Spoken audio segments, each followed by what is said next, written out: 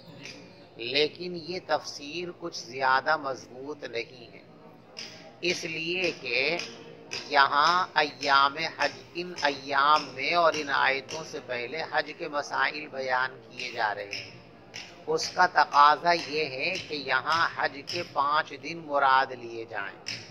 جو حج کے 5 دن ہیں، دیکھو حج جو ہے اس کے جو ارکان اور اس کے جو افعال ہیں وہ صرف 5 دن ہیں۔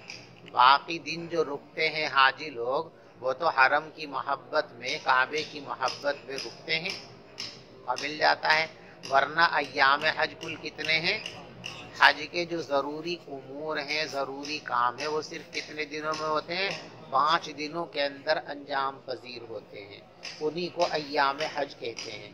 تو یہاں وَاذْكُرُوا اللَّهَ فِي ایام معلومات میں اکثر مفسرین کے نزدیک تو ایام حج ہیں، اور عبداللہ ابن عباس نے اس کی تشریح کی ہے ایام عشر سے، کہ ذی الحجہ کا جو عشرہ ہے پہلی تاریخ سے 9 تک، وہ اس کا مصداق ہے۔ والایام المعدودات، یہ تو ایام معلومات ہے۔ ایک رائے میں کہ ایام معدودات، چند گنے چنے دنوں تک اللہ کا ذکر کیا کرو۔ فرماتے ہیں کہ گنے چنے دنوں سے مراد ایام تشریق ہے۔ وکانہ ابن عمر و ابو ہریرہ، اور عبداللہ ابن عمر اور حضرت ابو ہریرہ رضی اللہ تعالیٰ عنہ ذی الحجہ کے اس عشرے میں بازاروں میں جاتے تھے اور زور زور تکبیر پڑھتے تھے۔ ہمارے یہاں جو تکبیر تشریق کے سلسلے میں معمول ہے وہ یہ ہے کہ 9 ذی الحجہ کی صبح سے لے کر کے 13 ذی الحجہ کی عصر تک ہم صرف فرض نمازوں کے بعد ایک بار تکبیر تشریق پڑھتے ہیں، لیکن صحابہ کا معمول اس کے برخلاف تھا۔ صحابہ کرام فرض نمازوں کے بعد بھی تکبیر تشریق پڑھتے تھے نوافل کے بعد بھی تکبیر تشریق پڑھتے تھے، اور نمازوں کے علاوہ اٹھتے بیٹھتے چلتے پھرتے گھر میں، بازار میں، میدان میں، خیموں میں بھی تکبیر تشریق پڑھنے کا، یعنی صرف نماز سے اس کا تعلق نہیں بلکہ ان ایام سے وہ تعلق مانتے تھے، اور ظاہر بات ہے کہ یہی بات زیادہ صحیح ہے۔ تو نماز کے اوقات کے علاوہ بھی جب یہ دونوں صحابی عبداللہ ابن عمر اور حضرت ابو ہریرہ بازاروں میں جاتے تھے تو تکبیر پڑھتے ہوئے جاتے تھے، اللہ اکبر لا الہ الا اللہ واللہ اکبر وللہ الحمد۔ اور جب یہ گزرتے تھے پڑھتے ہوئے تو اس دکان پہ بیٹھا اس نے پڑھنا شروع کر دیا، وہاں سامان خرید رہا اس نے پڑھا، جو بھی سنتا تھا وہ سب پڑھنا شروع کر دیا کرتے تھے۔ یہ دونوں بازار نکلتے تھے 10 دنوں میں اور تکبیر کہا کرتے تھے، اور ان کی تکبیر کو سن کر لوگ بھی تکبیر کہا کرتے تھے۔ وَكَبَّرَ مُحَمَّدُ بْنُ عَلِي خَلْفَ النَّافِلَةِ، حضرت علی رضی اللہ تعالیٰ عنہ کے صاحب زادے ہیں محمد باقر، وہ فرائض کے ساتھ ساتھ نفل اور سنتوں کے بعد بھی تکبیر تشریق پڑھا کرتے تھے۔ پڑھنی چاہیے ہم لوگوں کو۔ چلیے بسم الله الرحمن الرحيم. وبه قال حدثنا محمد بن عرعر قال حدثنا شعبة عن سليمان عن مسلم المتين سيد بن جبير بن عباس النبي صلى الله عليه وسلم قال ما العمل في أيام أفضل منها في هذه؟ قالوا ولا الجهاد؟ قال ولا الجهاد إلا رجل خرج يخاطر بنفسه وماله فلم پیغمبر علیہ السلام نے ارشاد فرمایا کہ اللہ کے یہاں کسی دن بھی عمل اتنا افضل اور پسندیدہ نہیں ہے جتنا ان دنوں میں ہے۔ لوگوں نے پوچھا حضرت جہاد فی سبیل اللہ بھی افضل نہیں ہے؟ آپ نے فرمایا کہ ہاں، عام لوگوں کا جہاد بھی ان 10 دنوں کے اعمال سے افضل نہیں ہے، البتہ ایک مجاہد ایسا ہے کہ اس کا جہاد افضل ہے، مگر وہ آدمی جو نکل پڑا ہو اپنی جان اور مال کو خطرے میں ڈال کر، اور پھر وہ کسی چیز کو لے کر نہ لوٹے، یعنی جس کو شہادت نصیب ہو گئی، شہید کا عمل تو افضل ہے، باقی کسی کا عمل جو ہے ان ایام میں عبادت سے افضل نہیں ہے۔ تمام اعمال میں سب سے افضل بات یہ ہے کہ اس عشرے کے اندر خاص طور سے عبادتوں کا اہتمام کرنا چاہیے۔ چلیے باب التکبیر ایام منا، مینا کے دنوں میں تکبیر تشریق پڑھنے کا بیان، اور جب عرفہ کی طرف روانہ ہو تب بھی تکبیر پڑھی جائے۔ دیکھو مینا میں اور عرفات کے میدان جاتے ہوئے اور آتے ہوئے حضرات صحابہ کرام کے 2 معمولات رہے ہیں، اور دونوں معمولات میں کوئی ٹکراؤ نہیں رہا ہے۔ بہت سے لوگ اس موقع پر تکبیر تشریق پڑھتے تھے، تو جو تکبیر تشریق پڑھتے تھے لوگ ان کو برا نہیں سمجھتے تھے، نکیر نہیں کرتے تھے، اور بہت سے لوگ تلبیہ پڑھتے ہوئے جاتے اور آتے تھے۔ تو معلوم ہوا ان ایام کے اندر عرفات کو جاتے اور آتے وقت تکبیر تشریق پڑھنا چاہیں یہ بھی درست اور صحیح ہے، اور تلبیہ پڑھنا چاہیں لبیک اللہم لبیک یہ بھی درست اور صحیح ہے۔ چلیے وإذا غدا إلى عرفة فكان عمر رضي الله عنه يكبر في قبته بمنى فيسمع أهل المسجد فيكبرون۔ دیکھو یہاں تو لکھا ہے عمر، لیکن نیچے چھوٹا سا بنا رکھا ابن، اصل وہی ہے۔ اور عبداللہ ابن عمر رضی اللہ تعالی عنہ مینا میں اپنے خیمے میں تکبیر تشریق پڑھتے رہتے تھے، تو مسجد میں بیٹھے ہوئے لوگ ان کی تکبیر سنتے تھے تو وہ بھی تکبیر کہنے لگتے تھے، اور بازار میں چلنے پھرنے والے لوگ بھی تکبیر تشریق پڑھتے رہتے تھے، یہاں تک کہ مینا کا میدان تکبیر کی آواز سے گونجنے لگتا تھا۔ اور عبداللہ ابن عمر مینا میں ان تمام دنوں میں تکبیر پڑھتے تھے، اور نمازوں کے بعد بھی پڑھتے تھے، بستر پر لیٹے لیٹے بھی پڑھتے تھے، وفی فسطاطی ہی اپنے خیمے میں بھی پڑھتے تھے، وہ مجلسی ہی اپنے احباب کی مجلس میں بھی پڑھتے تھے، وہ ممشاہ چلتے چلتے بھی پڑھتے تھے، وتلک الایام جمیعا ان تمام دنوں میں ہر وقت عبداللہ ابن عمر تکبیر تشریق پڑھتے رہتے تھے کثرت کے ساتھ۔ وکانت میمونۃ تکبر یوم النحر، اور حضرت میمونہ رضی اللہ تعالی عنہا 10 ذی الحجہ کو بھی تکبیر تشریق پڑھا کرتی تھی. وکان النساء یکبرون خلف ابان ابن عثمان و عمر ابن عبد العزیز لیالی التشریق مع الرجال فی المسجد. اور ابان ابن عثمان اور عمر بن عبد العزیز کی اقتداء میں عورتیں مسجد میں نماز پڑھتی تھی مردوں کے ساتھ تشریق کے دنوں میں، تو مردوں کے ساتھ ساتھ وہ بھی تکبیر تشریق پڑھا کرتی تھی. عورتیں بھی پڑھیں اور مرد بھی پڑھیں، بس آواز کا فرق ہے. مردوں کو بلند آواز سے پڑھنا ہے، عورتوں کو بلند آواز نہیں بلکہ پست آواز کے ساتھ پڑھنا ہے. چلیے. وبه قال حدثنا ابو نعيم قال حدثنا مالك بن انس قال حدثني محمد بن ابي بكر الثقفي قال سالت انس بن مالك ونحن غاديان من منى الى عرفات عن التلبيه. محمد ابن ابی بکر الثقفی کہتے ہیں کہ میں نے انس ابن مالک رضی اللہ تعالیٰ عنہ سے دریافت کیا جب ہم لوگ منی سے عرفات کی طرف جا رہے تھے تلبیہ کے بارے میں. کیف کنتم تصنعون مع النبی، کہ حضور پاک صلی اللہ علیہ وسلم کے ساتھ حج میں تمہارا معمول کیا تھا؟ تم منی سے عرفات کو جاتے ہوئے تلبیہ پڑھتے تھے یا تلبیہ نہیں پڑھتے تھے؟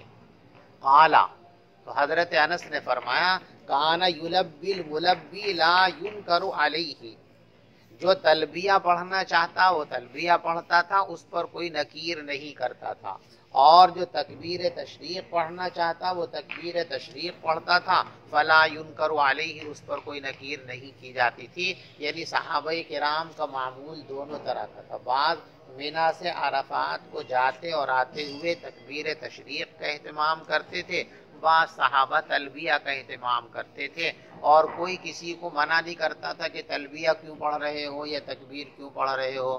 معلوم ہوا کہ دونوں باتیں صحیح اور درست ہیں. تلبیہ پڑھنا چاہو یہ بھی درست ہے، تکبیر پڑھنا چاہو یہ بھی درست ہے. چلیے. وبه قال حدثنا محمد قال حدثنا عمر بن حفص قال حدثنا ابي عن عاصم بن حفصة عن ام عتية قالت كنا نؤمر ان نخرج يوم العيد حتى نخرج البقر من حجرها حتى نخرج حيزا فيكون. ام عتیہ فرماتی ہیں کہ ہم کو یہ آرڈر دیا جاتا تھا کہ ہم عید کے دن عیدگاہ کے لیے نکلیں، یہاں تک کہ نکلتی تھی ہم میں سے پردہ نشین کنواری لڑکیاں بھی، یہاں تک کہ حیض میں مبتلا عورتیں بھی نکل کر عیدگاہ جایا کرتی تھی.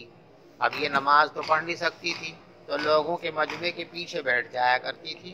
فَيُكَبِّرْنَ بِتَكْبِيرِهِمْ، پھر جب لوگ تکبیر تشریق پڑھتے تھے تو یہ خواتین بھی تکبیر تشریق پڑھا کرتی تھی. وَيَدْعُونَ بِدُعَائِهِمْ، اور ان کی دعاؤں کے ساتھ یہ بھی دعاؤں میں شرکت کرتی تھی اس دن کی برکت حاصل کرنے کے لیے اور گناہوں کی صفائی حاصل کرنے کے لیے. چلیے. باب الصلاة الى الحربة يوم العيد. کوئی خاص بات اس باب کے اندر نہیں ہے، پیچھے کئی مرتبہ یہ بات گزر چکی کہ میں کھلے میدان میں حضرت جب بھی نماز پڑھتے تھے تو سترے کا اہتمام فرماتے تھے، اور اس زمانے میں ہماری جیسی کی عیدگاہ نہیں ہوا کرتی تھی. ایک میدان تھا، اسی کا نام عیدگاہ تھا. حضرت اس میں جا کر نماز پڑھتے تھے تو لوگوں کے سامنے سے گزرنے کا اندیشہ ہوتا تھا، اس لیے حضور پاک صلی اللہ علیہ وسلم کے ساتھ جانے والے خدام نیزہ لے کر کے جاتے تھے، اور وہ بلم اس طرح سے گاڑ دیا جاتا تھا سترے کے لیے. حضرت اسی کے سامنے کھڑے ہو کر نماز پڑھا دیا کرتے تھے. عید کے دن نیزے کو سترا بنا کر نماز پڑھنے کا بیان. چلو. وبه قال حدثنا محمد بن بشار قال حدثنا عبد الوهاب قال حدثنا عبيد الله نافع عن ابن عمر ان النبي صلى الله عليه وسلم كان تركز له الحربة قدامه يوم الفطر والنحر ثم يصلي. پیغمبر علیہ الصلوۃ والسلام کے سامنے بلم گاڑا جاتا تھا عید الفطر کے موقع پر بھی، عید الاضحیٰ کے موقع پر بھی، پھر آپ اس کو سترا بنا کر نماز پڑھتے تھے. چلیے. باب حمل العنزة والحربة بين يدي الامام يوم العيد. چھوٹا یا بڑا بلم امام کے ساتھ عید کے دن لے کر عیدگاہ جانا. چلیے. وبه قال حدثنا ابراهيم المنذر قال حدثنا الوليد قال حدثنا ابو عمرو الاوزاعي قال حدثني نافع عن ابن عمر قال كان النبي صلى الله عليه وسلم يغدو الى المصلى والعنزة بين يديه تحمل والعنزة بين يديه تحمل تنسب بالمصلى وتنسب بالمصلى بين يديه فيصلي إليها. چلیے. باب خروج النساء والحیض بالمصلى والحیض، عورتوں کا اور حیض والی عورتوں کا عیدگاہ جانا. اس زمانے میں چونکہ دین کی تعلیم کا سلسلہ تھا اس لیے خواتین مسجد میں بھی جاتی تھی اور عیدگاہ بھی جاتی تھی. ہم مسجد میں جانا بھی صحابہ کرام نے موقوف کر دیا تھا، عیدگاہ میں جانا بھی موقوف کر دیا تھا. لہٰذا آج نہ مساجد میں جانا چاہیے مستورات کو اور نہ عیدگاہ کے اندر جانا چاہیے. چلیے. وبه قال حدثنا عبد دیکھو الله مساجد کے اندر خواتین کے جانے پر جو پابندی ہے اس پابندی کا ہمارے معاشرے کے اندر ایک جگہ غلط استعمال بھی ہو رہا ہے. خواتین کو احتیاط کے پیش نظر مسجد میں جانے سے روک دیا گیا. اس کا یہ مطلب نہیں ہے کہ خواتین کا مسجد میں داخلہ حرام اور ناجائز ہو. لہٰذا سفر میں آپ جا رہے ہیں، نماز کا وقت ہو گیا تو اب ہم تو نماز پڑھ لیتے ہیں اور بہن بیٹی یا بیوی یا اماں ساتھ میں ہے تو وہ کار میں بیٹھی رہتی ہے، تو اسے کو نماز سے محروم کر رہے. مسجد میں اس کے لیے کوئی حرمت کا فتویٰ تھوڑی ہے. سفر میں ایسا ہو تو اس کو بھی لے کر کے جاؤ، مسجد کے ایک کونے میں بیٹھ کر وہ بھی نماز پڑھ لے. تو ہم اس کو بالکل مسجد میں جھانکنے ہی نہیں دیتے، یہ غلط بات ہے. اگر راستے میں بیوی ساتھ ہے، بہن ساتھ ہے، والدہ ساتھ ہے، نماز کا وقت ہو گیا تو جیسے آپ گاڑی روک کر مسجد میں جا کر نماز پڑھتے ہیں، اپنی بیوی کو، بہن کو، جو بھی ساتھ ہے خواتین میں سے، اس کو بھی مسجد میں لے جا کر کے نماز پڑھوائیے، اس کی نماز قضا کرا دے. کیا کریں صاحب، یہاں کوئی جانکار گھر نہیں ہے، مسجد میں لے جا نہیں سکتے تو ہم تو نماز پڑھ آئے، ہم تو چلیں گے جنت میں، ان بیچاریوں کی نماز نکلوا دی. یہ غلط بات ہے. مسجد میں جانا احتیاط کے پیش نظر ممنوع ہے، لیکن کوئی اگر ایسی ضرورت ہے سفر میں، اس کی نماز کہاں پڑھے بیچاری نماز، تو اس کو مسجد میں لے جا کے نماز پڑھوانی چاہیے. اس کا خاص طور سے اہتمام آپ حضرات کریں گے تو آپ کی دیکھا دیکھی دوسرے لوگ بھی اس کی نقل کریں گے اور صحیح مسئلے پر لوگ عمل پیرا ہو جائیں گے. چلیے. وبه قال حدثنا عبد الله بن عبد الوهاب قال حدثنا حماد بن زيد عن ايوب بن محمد بن ام عتية قالت امرنا ان نخرج العواتق ذوات الخدور عن ايوب بن حفصة بنحوه وزاد في حديث حفصة قال او قالت العواتق وذوات الخدور ويعتزلن الحيض المصلى. نماز کی جگہ سے حیض والی عورتیں علیحدہ رہتی تھی چونکہ نماز وہ پڑھ نہیں سکتی تھی. روایت کئی بار پیچھے گزر چکی، آگے چلیے. باب خروج الصبيان الى المصلى. بچوں کو عیدگاہ لے جانا. پیچھے مسئلہ بتا چکے ہیں کہ اتنے چھوٹے بچے جو روئیں، ادھر ادھر بھاگیں، نماز میں خلل پیدا کریں، ان کو عیدگاہ لے کر نہیں جانا چاہیے.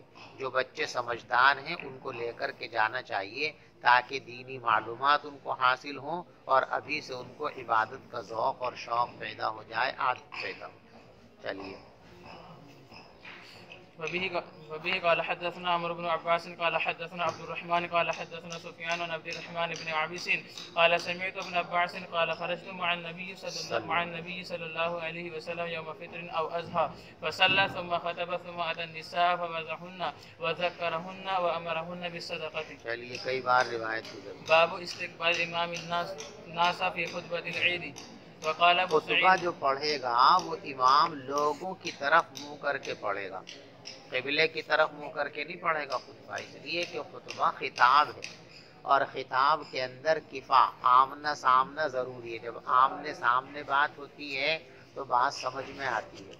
بولنے والا اور سننے والا جس قدر آمنے سامنے ہوں گے، مواجہہ ہوگا، اسی قدر گفتگو دل کے اوپر اثر انداز ہوگی. لیکن پتہ نہیں تم کون سی گٹی پی کر کے آئے ہو کہ تمہیں مواجہہ سے اعتراض ہے. کوئی ادھر کو جا کے بیٹھا کونے میں، کوئی ادھر کو آ کر کے بیٹھے. درسگاہ کی سب سے بہترین جگہ وہ ہے جہاں استاد سے مواجہہ. یہ آزو بازو کی جگہ تو مجبوری کے لیے، اصل سامنے کی جگہ ہے. تم لوگ سامنے بیٹھنے سے کتراتے ہو، پتہ نہیں کیا گٹی پی رکھی ہے آپ لوگوں نے، کیا تکلیف ہوتی ہے مجھے تو معلوم. بھئی بات کریں گے تو سننے والا سامنے ہوگا تبھی تو پتہ چلے گا. باتیں کرتے وقت انسان جب باتیں کرتا ہے تو اس کی آواز تو کانوں میں پہنچتی ہی ہے، آواز پیچھے بیٹھنے والوں کو بھی پہنچ جائے گی، سائیڈ والوں کو بھی پہنچ جائے گی، لیکن دوران گفتگو انسان کی ابرو کے اشارے، لب کے اشارے، گردن کے اشارے، یہ بہت سارے مضمون کی تشریح اور وضاحت کرتے ہیں، اور یہ اشارے اسی آدمی کو مفید ہوں گے جو مواجہہ میں ہوگا۔ پیچھے بیٹھا آواز تو اس کو آ رہی ہے، وہی ایک لفظ ہے کیا، اردو کا مثال کے طور پہ، تو کیا کتنے ہی معنی پر دلالت کرتا ہے، تو چہرے کے آؤ بھاؤ سے پتہ چلتا ہے۔ مثلا ایک آدمی بڑے غصے میں کیا، تو یہ کیا دھمکی ہے ایک طرح سے، تو اب یہ چہرے کو دیکھنے والا ہی تو محسوس کرے گا کہ کیا کس معنی کے لیے بولا گیا ہے، جو پیچھے بیٹھ کے سن رہا اسے کیا پتہ چلے گا۔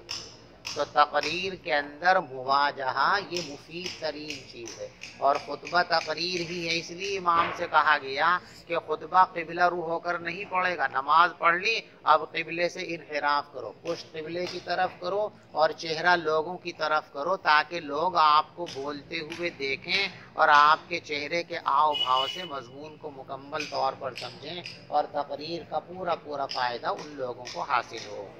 باب استقبال الامام الناس فی خطبۃ العید، امام کو عید کے خطبے میں لوگوں کی طرف منہ کر کھڑا ہونا چاہیے۔ چلو، وقال ابو سعید قام النبی صلی اللہ علیہ وسلم، ابو سعید فرماتے ہیں کہ حضور پاک صلی اللہ علیہ وسلم لوگوں کی طرف رخ کر کے کھڑے ہوا کرتے تھے۔ چلو، وبه قال حدثنا ابو نعيم قال حدثنا محمد بن طلحة عن زبيد عن الشعبي عن البراء قال خرج النبي صلى الله عليه وسلم يوم أضحى إلى البقيع فصلى ركعتين ثم أقبل علينا بوجهه فقال إن أول نسكنا في يومنا هذا أن نبدأ بالصلاة ثم نرجع فننحر فمن فعل ذلك فقد وافق سنتنا ومن ذبح قبل ذلك فإنما هو شيء عجله لأهله ليس من النسك في شيء فقام رجل فقال يا رسول الله إني ذبحت وعندي جزعة خير من مسنة قال اذبحها ولا تفي عن أحد بعدك۔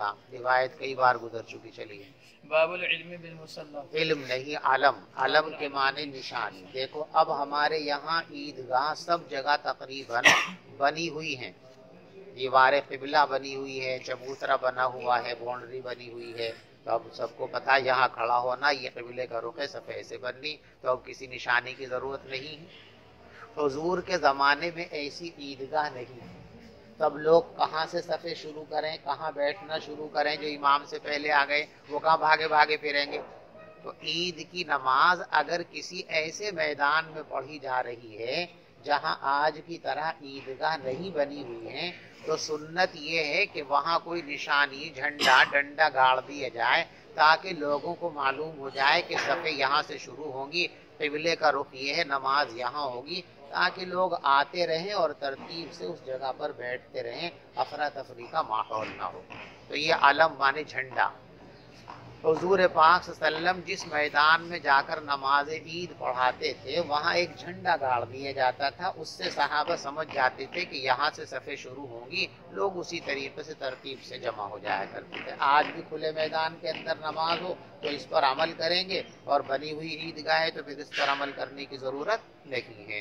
العلم بالمصلی، عیدگاہ میں نشانی اور جھنڈا گاڑنے کا چلو۔ أبيه قال حدثنا مسلم قال حدثنا يحيى عن سفيان قال حدثنا عبد الرحمن بن عبسين قال سمعت ابن عباس قيل له شهدت العيد مع النبي صلى الله عليه وسلم قال نعم ولولا مكان من الصغر ما شهدت حتى أتى العلم الذي عند دار كثير بن سلد فصلى ثم خطب ثم أتى النساء معه بلال فوعظهن وذكرهن وأمرهن بالصدقة فرأيتهن يهوين بأيديهن يقذفنه في ثوب بلال ثم انطلقه وبلال إلى بيته۔ روایت کئی بار گزر چکی، چلیے۔ باب موعظة الإمام النساء يوم العيد، عید کے دن عورتوں کو نصیحت کرنے کا بیان۔ چلو۔ أبيه قال حدثنا إسحاق بن إبراهيم بن نصر قال حدثنا عبد الرزاق قال أخبرنا ابن جريج قال أخبرني طاعون عن جابر عن عبد الله قال سمعته يقول قام النبي صلى الله عليه وسلم يوم الفطر فصلى فبدأ بالصلاة ثم خطب فلما فرغ نزل ثم أتى النساء فذكرهن وهو يتوكأ على يدي بلال وبلال باسط ثوبه